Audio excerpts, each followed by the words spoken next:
Hello friends, welcome again to the class on motivation theory. Today we discuss one of the classical theories on motivation, two-factor theory.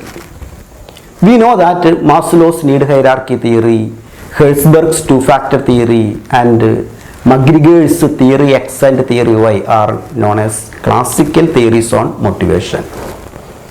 In this class we discuss the two-factor theory. Two-factor theory is also known as dual-factor theory. This theory was developed by famous American psychologist Frederick Irving Herzberg in the year 1959. As the name indicates, the theory explains two factors which affect motivation. Herzberg calls these factors as motivation factors and hygiene factors. Therefore, this theory is also called Herzberg's motivation hygiene theory or simply motivation hygiene theory. It is also called hygiene theory. Motivational factors are responsible for increasing motivation. These factors include achievement, recognition for achievement, responsibility, growth or advancement, potential for promotion, or even the work itself may act as the motivating factor. The second set is hygiene factors. These factors could be anything from clean toilets and comfortable chairs to a reasonable level of pay and job security. It includes company policy and administration, supervision, interpersonal relationships, working conditions, salary, status, job security, etc. In short, both the motivational factors and hygiene factors must be present in the organization. The motivational factors should be present to motivate employees. Hygiene factors do not create motivation, but this can restrict the motivation. Thus, the interplay of these two factors ensures motivation in an organization. We can examine the features of these two factors. At first, the motivators. As the name indicates, these are the motivating factors. Recognition, sense of achievement, growth and promotional opportunities, responsibility, meaningfulness of the work, etc. are the motivating factors. What happens in the absence of such factors? In the absence of such factors, there will be no motivation. That's all. If motivation factor is zero, the motivation will be zero. Zero motivation doesn't mean negative motivation or dissatisfaction. We can see some motivational factors. Take the case of recognition. It is a motivating factor. Such recognition can boost morale and productivity of employees. If the management fails to recognize the efforts of an employee, what happens? Nothing happens. The employee would continue to work as an ordinary worker without any motivation for better performance. It means recognition can boost employee motivation. And the inability to recognize doesn't make any impact on anybody. In the case of growth and promotion opportunities, the same thing happens. If there is proper growth opportunities and promotion possibilities, the employees would be motivated to work more. Otherwise, they all work as usual. If they get a better offer from elsewhere, they would go there because they have not much affiliation to the existing organization, because they are not at all motivated. This happens because of the absence of motivation. If there are growth opportunities and promotion possibilities, they would have been motivated. And in that situation, they would have continued in the organization.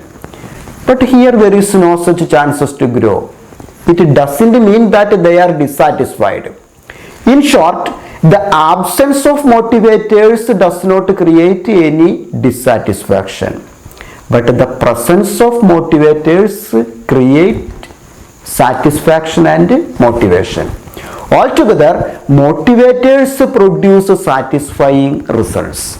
Therefore, the motivators are considered satisfiers.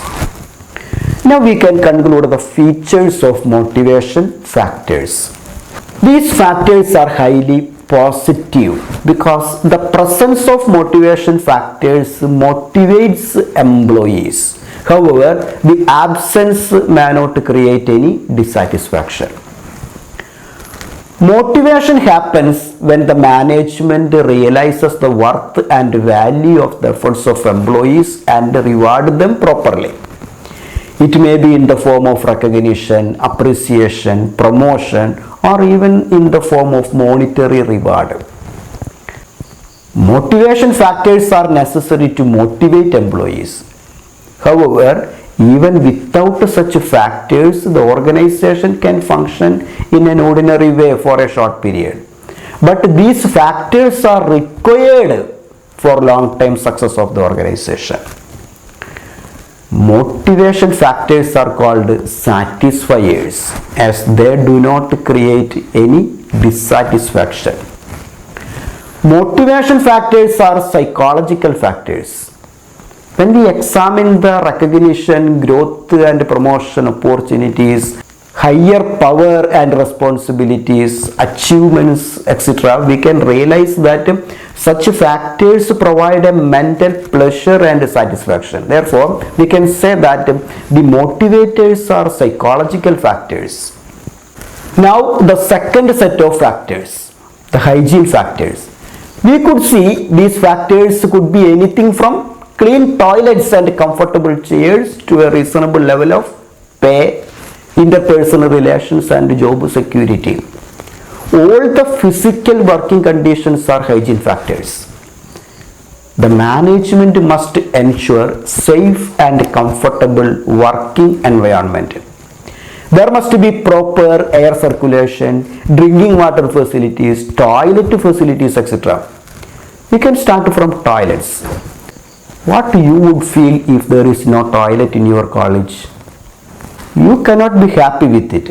It is demotivating situation. The absence of toilets will create dissatisfaction.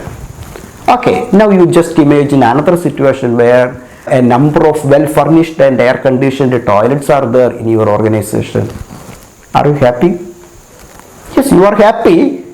But can you say that you are very much motivated to be part of the organization because of these well-furnished toilets? Toilets cannot motivate anybody. Toilets are essential factors which should be there in any organization. The absence of toilets may create a dissatisfaction, but the presence of it cannot motivate anybody. Toilet is a hygiene factor. According to Herzberg, all physical working conditions are part of hygiene factors. Pay in the form of wages and salaries, company policies, fringe benefits, job security, status, interpersonal relations, etc. are also hygiene factors. Hygiene factors are the essential factors that must be present in any organization. There must be proper remuneration in the form of wages and salaries.